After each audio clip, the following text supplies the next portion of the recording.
Hi guys, my name is Ava Ostendorf. I know you can't see my face. I have spent way too long trying to figure out how to do this. I'm not very tech savvy, so here we go. You can go ahead and picture my beautiful face. Anywho, let's go ahead and get into this. So, I chose to do a quick little presentation on a look inside the serving industry. Yeah, let's go ahead and get into it. So, the main topics that this presentation will cover is the hidden struggles of restaurant staff. We're really going to deep dive into what some of the staff, what servers might be going through, and you might not even know. So, let's go ahead. Alrighty, I want to start off by saying yes. I'll say my name again. My name is Ava Ostendorf. I am a bay host at Topgolf, which is just a fancy way of calling myself a server. And I also work at Frickers. I have not worked there in a little bit. I've been putting most of my time and effort into Topgolf just because I'm making more money there. But I currently am employed at both places. Um, just a little bit of background. Both are very fast paced hospitality spots. Topgolf, especially, is very big on hospitality. Like, their training was unbelievably extensive on just being a good hospitality worker. So, um, just some things to point out before we continue on. Um, this is not, like I said, this is not just a school project. I'm a server, just like a lot of you tuning in and listening to this. Or maybe you're just trying to get some more info on the service industry.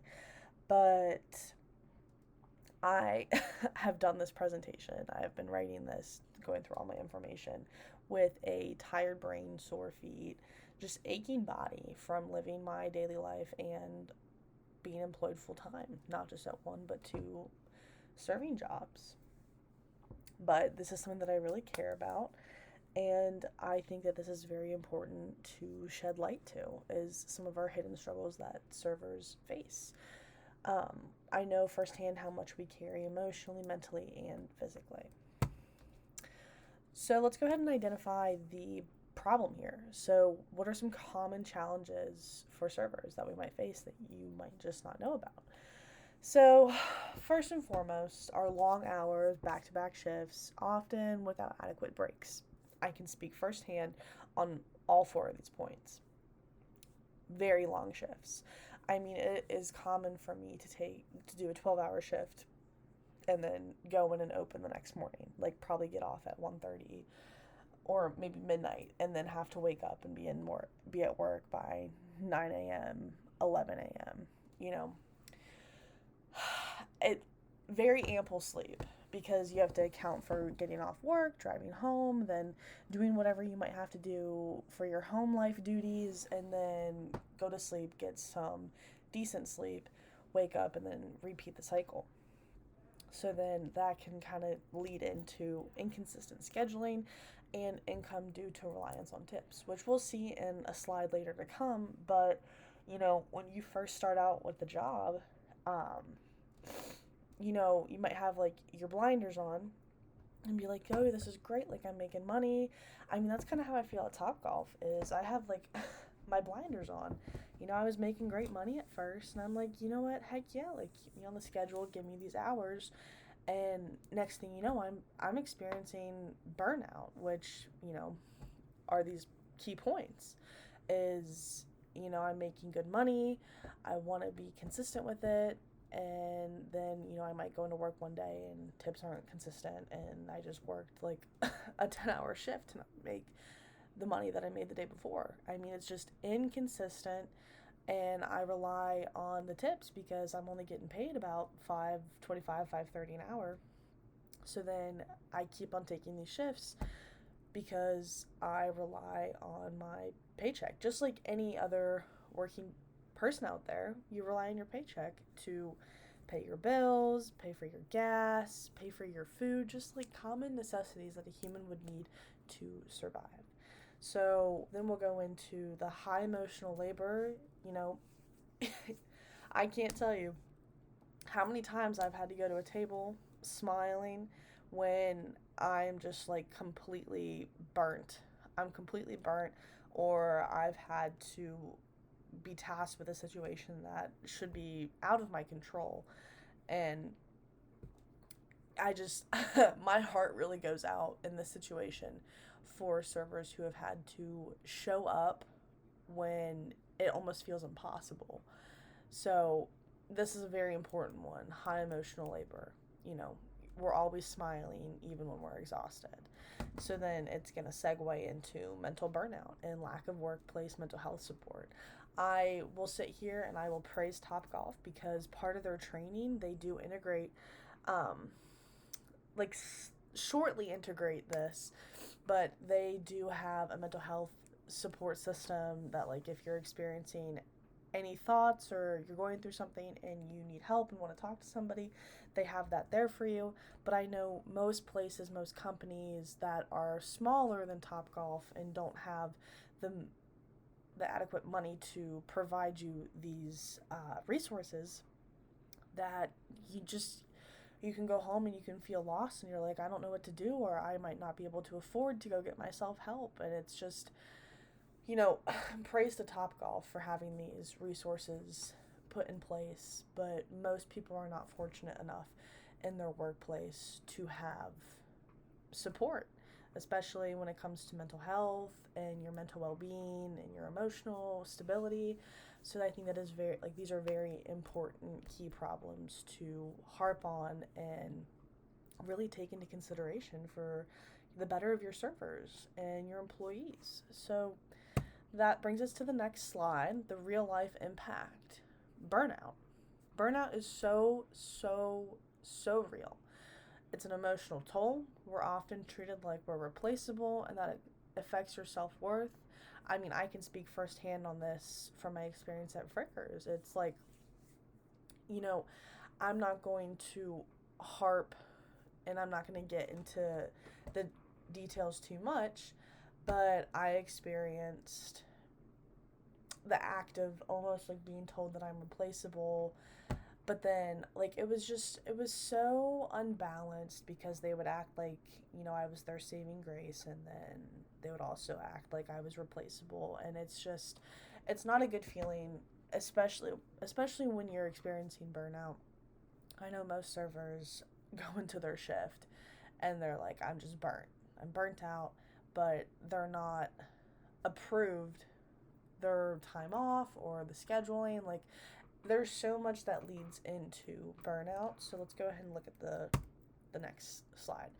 So I would say that this little chart, this little diagram right here is a really good example of getting to the point of burnout, which is going to be right there.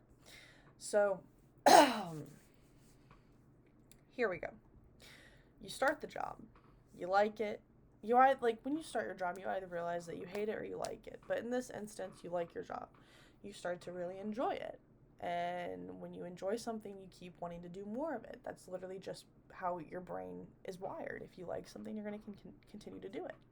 So then it becomes your life. And then, you know, because you're enjoying it so much, you keep doing it, and it's just, it's your life. So it's going to lead into no work-life balance. So when you have no work-life balance and you're not doing things for yourself and just really tapping into what you want, you're going to burn yourself out. You're not doing things that make you enjoy working, which I know a lot of people are going to sit here and be like, well, I don't like working no matter what. But that's what you have to do to make ends meet. So when you have no balance in your life, you're not going to enjoy your job, and that's kind of where the cycle can restart at you start a new job. So usually when people hit burnout, there's different key factors that are leading into burnout. Like, is it management? Is it coworkers? Is it, you know, what is making you burn out besides just having no work-life balance? So we'll go look at these points that I made down here on why it's not just about the job. This job becomes your life, it impacts your sleep, relationships, and even school. I can speak firsthand on all those right there. Specifically, school. I'm a full time student in college, and then I was also working full time as well, and it left me no balance on like how to live a proper maintained life that I can integrate, like going to work out, going to have time for my family, like basic things that you would think that you could have in your life. But when you're working X amount of hours and then also doing school for X amount of hours, you become pretty routine, and it hits you at one point when you're just like, whoa, I've not seen my friends in so long. So people underestimate the intelligence, the patience, and endurance that it takes to succeed in an environment like that. And I praise myself for everything that I have gone through in the serving industry and just my life in general. And I wouldn't say that it all revolves around serving. Serving has definitely taught me how to tip, how to treat servers beyond just the basic general respect that you should just give a human being. So, a call for change. Let's go ahead and stand up. So, what are some things that need to change? We need to start off with better labor protection for tip-based workers. We need to have guaranteed meal breaks and more predictable scheduling, which right off the bat, very two important things. I know a lot of companies out there, they don't even give their employee a free meal at the restaurant they work at. So far, at both of my serving jobs, I have not received a free meal. I have to pay for it, but I get it discounted. Like, that is just absurd to me, that I'm going to work at this place for you and I don't even get a meal on the house. That is insane. And more predictable scheduling, that is just a no-brainer. I think if they just integrated people who scheduled better but also had more staff, like, it's not on the employee that you're understaffed, so that's where you as a company have to fix. And then access to workplace mental health resources. We've already talked about that, how that's just important and that is a need. So praise to Topgolf, my job that I have right now. Praise to them for having the resources available for their workers. Now, if we go back to better labor protections for tip-based workers, right there, the National Employment Law Project, NELP, is for short. So what is this? This is basically, this is an organization that advocates for fair wage legislation and benefits for hospitality workers.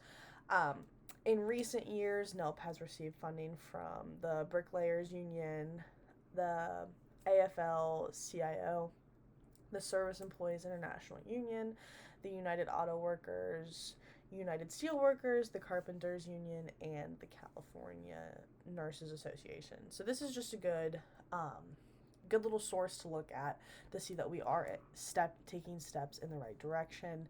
But it's always good to hear that we're doing that, because, you can sit here and say that, well, I want this, I want that, we need this, we need that. It is good to know that we have things being put into place to continue helping us and give us more of a successful looking future for servers. But as a community solution, what can we do right now?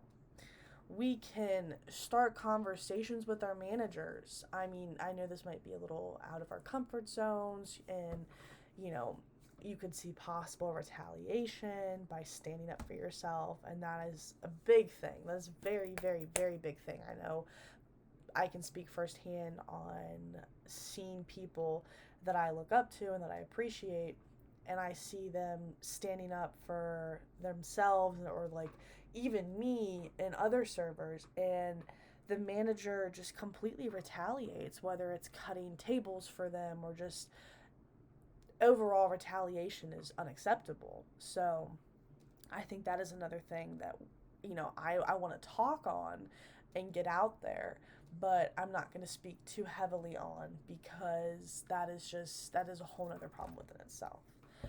We can form peer support groups. Just venting to each other helps. I know at work you make friends, you have coworkers that you can go and confide in, but the last thing that a manager wants to do is see you talking poorly of said company or other peers. So just outside of the job, being able to, maybe it's a Facebook group that you join, but we can form support groups beyond our friends and coworkers at work. We can also use social media to raise awareness. Let's normalize asking for fair treatment. Let's normalize putting our foot down and saying, you know what, this is enough. We are strong. We deserve better, Leading into the last point, we aren't just servers. We're the people who keep the whole place running. And without us, there is no Topgolf. There is no Frickers. There's no BW3s. Like, if they cannot find people to employ, they don't run. So it's really like, you should give us our benefits and be willing to help us succeed so we can make your business succeed. So I think that these are very important points that need to be taken into consideration. So in conclusion, to wrap things up, I know I've thrown a lot of information, but final thoughts. I really hope that this presentation has helped you, or just all servers, if not other people in unfair workplaces, whether it be retail, mechanics. I really hope that I'm helping people feel seen. The stress, the long nights, the sore backs. We are all in this together as workers. It's not even just in the service industry anymore. We are all in this together as hard workers. And I really, really, really hope that we can all come together and advocate for each other, not just as workers, but as humans who deserve dignity, balance, and, of course, recognition. So if anybody has any questions, please feel free. Any questions or any thoughts, and you would like to share them, hit Facebook, hit social media, or even better yet, feel free to contact me. And I really hope that this gets everyone fired up and ready to advocate for themselves and other people. So yes, thank you guys all so much for listening. And whether you're going to be tuning in or whatnot, thank you guys all so much. And I really hope that we can, as a whole, make a difference.